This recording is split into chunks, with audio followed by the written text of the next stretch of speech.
मध्य Asia के आसमान में जहां दुनिया की 3 महाशक्तियों रूस, चीन और अमेरिका की नजरें घड़ी हैं, वहां भारत ने एक ऐसी कूटनीतिक बाजी खेली है जिसने जियोपॉलिटिक्स के सारे समीकरण बदल दिए हैं। ये खेल तजाकिस्तान की जमीन पर मौजूद आयनी एयरबेस का है, एक ऐसा रणनीतिक ठिकाना जो अफगानिस्तान के बिल्कुल मुहाने पर बैठा है। 2025 की इस सबसे बड़ी जियोपॉलिटिकल हलचल में भारत ने चुपचाप इस बेस से अपना बोरिया बिस्तर समेट लिया है।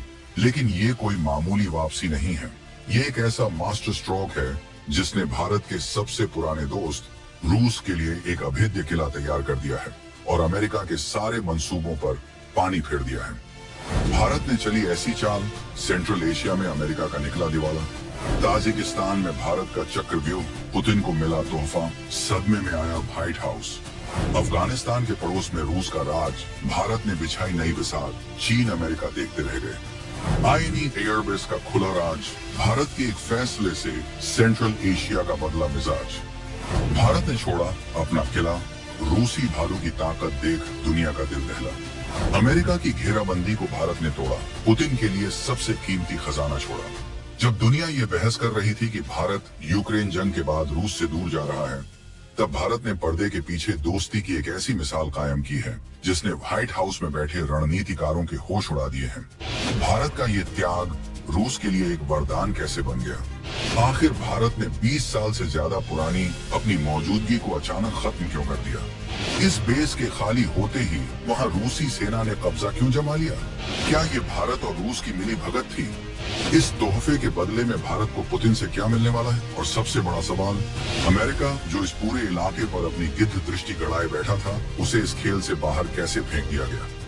इन सारे सवालों के जवाब और इस धमाकेदार कूटनीतिक खेल की पूरी कहानी हम आपको बताएंगे, तो बने रहिएगा वीडियो पर। और इस संबंध में आपके जो भी विचार हों कमेंट में लिखकर जरूर बताइएगा। तो चलिए इस पूरे ग्रेट गेम को परत दर परत खोलते हैं और समझते हैं कि आयनी एयरबेस का ये त्याग असल में भारत का विजय पथ कैसे है। सबसे पहले ये समझिए कि ये आयनी एयरबेस है क्या भला। ताजिकिस्तान की राजधानी दुशांबे के पास मौजूद ये कोई मामूली हवाई पट्टी नहीं है। ये मध्य एशिया का वो रणनीतिक छज्जा है जहां से आप पूरे अफगानिस्तान, पाकिस्तान के उत्तरी इलाकों और यहाँ तक कि चीन के शिनजियांग पर भी नजर रख सकते हैं। 90 के दशक में जब अफगानिस्तान में तालिबान का पहला दौर चल रहा था, तब भारत ने नॉर्दर्न अलायंस यानी तालिबान के खिलाफ लड़ने वाले अहमद शाह मसूद के लड़ाकों का साथ दिया था। उस वक्त भारत को एक ऐसे ठिकाने की जरूरत थी जहां से इन लड़ाकों को मदद, हथियार और मेडिकल सप्लाई पहुंचाई जा सके। उस समय पाकिस्तान तालिबान का खुला समर्थन कर रहा था और भारत को अफगानिस्तान से पूरी तरह बाहर कर देना चाहता था। लेकिन भारत ने हार नहीं मानी। तब भारत ने 1998 में ताजिकिस्तान के फरखोर में अपना पहला विदेशी बेस बनाया। ये एक छोटा अस्पताल और हेलीकॉप्टर लैंडिंग की जगह थी। यहाँ नॉर्दर्न अलायंस के घायल योद्धाओं का इलाज होता था।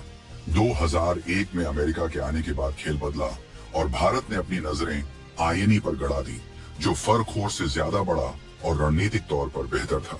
भारत ने 2002 के आसपास ताजिकिस्तान के साथ एक ऐतिहासिक समझौता किया और इस उजड़े हुए सोवियत युग के बेस को संवारने का जिम्मा उठाया।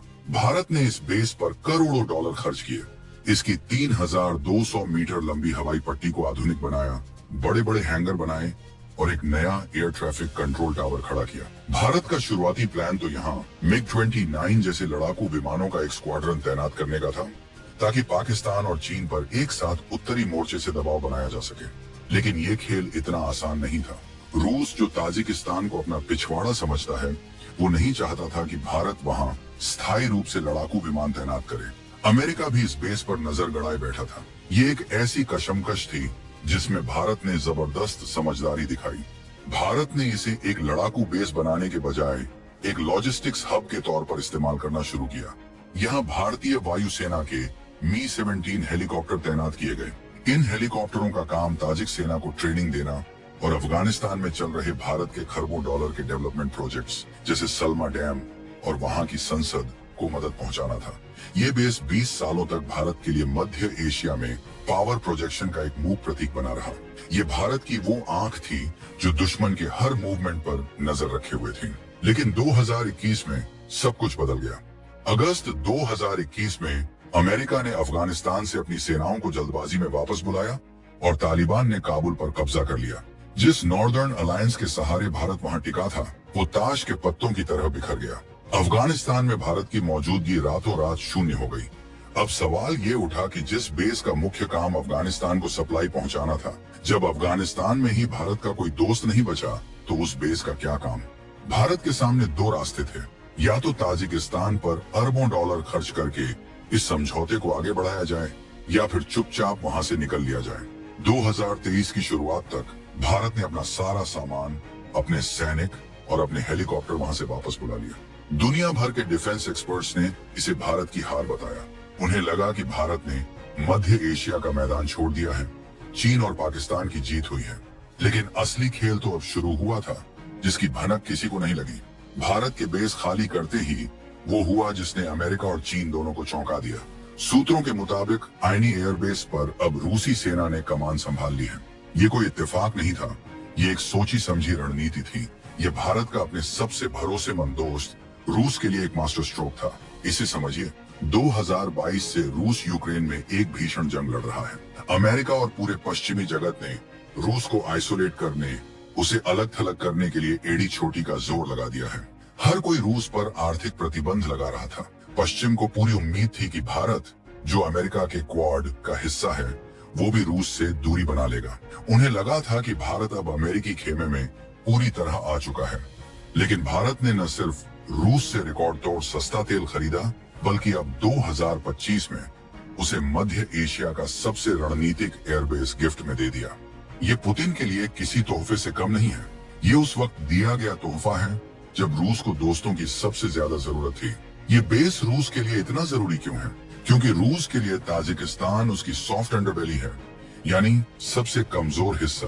अफगानिस्तान में तालिबान के राज के बाद ISIS के जैसे खूंखार गुटों का खतरा मध्य एशिया में कई गुना बढ़ गया है। रूस को डर है कि ये अस्थिरता ताजिकिस्तान के रास्ते रूस के अंदर तक पहुंच सकती है। रूस की खुद की 201वीं मिलिट्री डिवीजन ताजिकिस्तान में पहले से मौजूद है, लेकिन आईएनई जैसा आधुनिक, बिल्कुल तैयार एयरबेस मिलना, जहां से रूसी लड़ाकू विमान और हेलीकॉप्टर पूरे अफगानिस्तान पर 24 घंटे निगरानी रख सकते हैं, ये रूस की सुरक्षा के लिए एक गेम चेंजर है। भारत अगर चाहता तो इस बेस के लिए अमेरिका से मोल भाव कर सकता था। वो चाहता तो चीन को छिड़ाने के लिए इसे किसी और को सौंपने की बात कर सकता था। लेकिन भारत ने ये बेस सीधे अपने दोस्त रूस की झोली में डाल दिया। ये है नया भारत, जो एहसान फरामोशी नहीं करता। ये उसी दोस्ती का हक अदा करना है जो रूस ने 1971 की जंग में अमेरिका का 7वां बेड़ा रोक कर निभाई थी। ये उसी दोस्ती का कर्ज है जो रूस ने कश्मीर के मुद्दे पर UN में बार बार वीटो लगाकर या भारत को परमाणु बम बनाने में मदद करके निभाई थी। आज जब रूस को दुनिया में दोस्तों की जरूरत है, तब भारत ने सीना ठोक कर ये दिखा दिया कि कौन असली दोस्त है। भारत का ये कदम रूस कभी नहीं भूलेगा। ये कूटनीतिक निवेश भारत को आने वाले दशकों में रक्षा, ऊर्जा और अंतरिक्ष के क्षेत्र में ऐसा फायदा दिलाएगा जिसका अंदाजा भी अमेरिका नहीं लगा सकता। अब आते हैं कहानी के सबसे दिलचस्प किरदार पर, अमेरिका। भारत के इस एक फैसले से व्हाइट हाउस में जो खलबली मची है, उसे समझना जरूरी है। अमेरिका की होश क्यों उड़े हुए हैं? 2021 में अफगानिस्तान से बेआबरू होकर निकलने के बाद अमेरिका मध्य एशिया में एक नए ठिकाने की तलाश में था। उसका प्लान फेल हो चुका था। उसे एक ऐसा बेस चाहिए था जहां से वो रूस, चीन और अफगानिस्तान तीनों पर नजर रख सके। उसकी नजर ताजिकिस्तान और उज्बेकिस्तान पर थी। अमेरिका ने C5+1 नाम का एक नया ग्रुप बनाया और इन देशों पर डोरे डालना शुरू कर दिया। वो पैसे और हथियारों का लालच देकर यहाँ घुसपैठ करना चाहता था। अमेरिका को लगा था कि भारत, जो क्वाड में उसका पार्टनर है और चीन के खिलाफ उसके साथ खड़ा है, वो मध्य एशिया में रूस के खिलाफ उसकी मदद करेगा। अमेरिका को शायद ये उम्मीद थी कि भारत आईएनई बेस खाली नहीं करेगा, और अगर करेगा भी तो अमेरिका को वहां आने का मौका देगा। उन्हें लगा था कि भारत का दुश्मन चीन और अमेरिका का दुश्मन चीन एक ही है, इसलिए भारत उनकी हर बात मानेगा। लेकिन भारत ने अमेरिका की सारी उम्मीदों पर कूटनीतिक स्ट्राइक कर दी। भारत ने न सिर्फ बेस खाली किया, बल्कि ये सुनिश्चित किया कि ये बेस सीधा रूस के हाथों में जाए। ये अमेरिका के मुंह पर एक करारा तमाचा है। ये अमेरिका को भारत का साफ संदेश है, हम तुम्हारे दोस्त हैं, लेकिन तुम्हारे गुलाम नहीं। भारत ने दुनिया को दिखा दिया कि क्वाड का मतलब ये नहीं है कि भारत अपने पुराने और भरोसेमंद दोस्त रूस का साथ छोड़ देगा। भारत ने चीन को घेरने के लिए अमेरिका का साथ लिया है, लेकिन वो रूस को घेरने के लिए अमेरिका का मोहरा नहीं बनेगा। ये है भारत की स्वतंत्र विदेश नीति का असली दम। ये है आत्मनिर्भर भारत की विदेश नीति। अमेरिका अब मुंह ताकता रह गया है। मध्य एशिया में घुसने का उसका सबसे बड़ा शॉर्टकट यानी आईनी एयरबेस अब उसके सबसे बड़े दुश्मन रूस के कब्जे में है, और ये खेल रचा है खुद अमेरिका के दोस्त भारत ने। इसे कहते हैं असली मास्टर स्ट्रोक। भारत ने एक तीर से दो शिकार किए, रूस से दोस्ती भी निभाई और अमेरिका को उसकी हद भी याद दिला दी। ये वो नया भारत है जो अपनी शर्तों पर दुनिया से रिश्ते निभाता है, किसी के दबाव में नहीं। कृपया देखें, लाइक करें और मेरे चैनल फैक्ट एंड फैक्ट्स को सब्सक्राइब करें और भी तथ्यों के लिए जल्द ही।